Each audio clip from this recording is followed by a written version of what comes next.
Hi, I'm Scott Smith, chair of the Longshore 50th Anniversary Committee, sitting here in a Zodiac with Heather Thompson Taggert, whose relationship with Longshore and love of Longshore goes way back. What's your first memory of Longshore? Getting thrown off the dock, one of my first days working here. You were a high school instructor or a student at the I started school? working here when I was in college, going into my junior year in college, and I needed a summer job, and in April vacation I called John Cantor and had an interview, and he hired me. And I think I worked here for about 10 years. Mm-hmm. How big was the school then?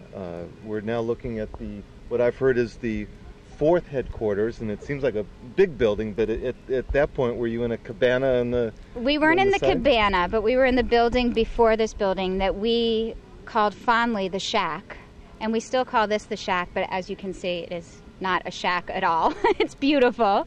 The other building, I think, was the third building that we had, but we had the same docks. I think we replaced these docks halfway through the time that I was here. So I learned a lot here. Well, and you went on and served the sailing school as operations manager or business manager? I was the general manager for a lot of years. And first I started as an instructor, and then I was, I think, rentals manager, and then I became general manager. It's hard to go away from Longshore Sailing School. It is. It's beautiful. I come back here every summer with my kids and my husband, and we have a great group of friends. There's 15 of us that stayed close, and it was a really good experience.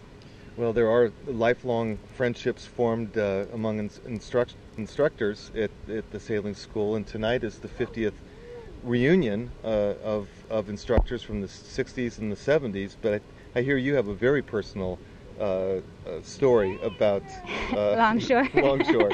My husband, he was actually one of the people who hired me, along with Doug Apt and John Cantor, and we worked together here during college, and then 5 years later we started dating, and then he proposed to me on the stairs back there, and we've been married for, now you're testing me, since 1997 and have 2 kids, and JK talked at our wedding, and it was great.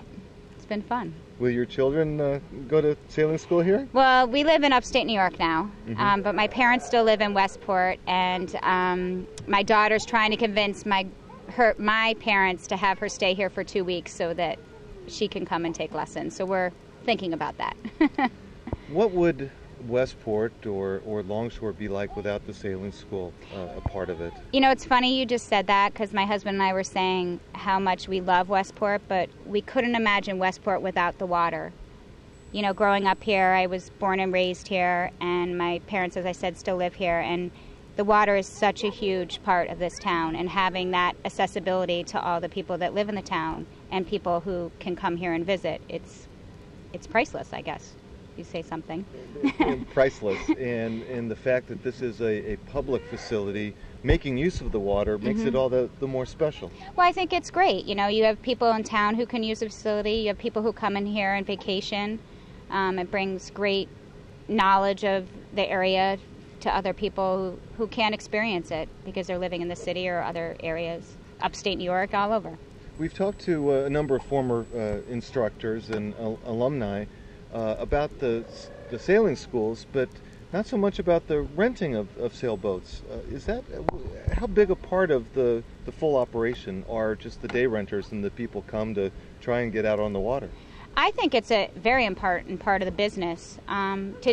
Because when I was here, we had a lot of people who rented during the weekend, and it was so great as an instructor because you taught these people who knew nothing about sailing, and they would come here and they were able to sail a boat to Kikini and enjoy, you know, the other areas of the water, and then they're able to go down to the Caribbean and sail there or wherever they can go, or rent a boat on their own or buy their own boat. But I think it's an important aspect of the business. Well, thank you for your time tonight. Thank you.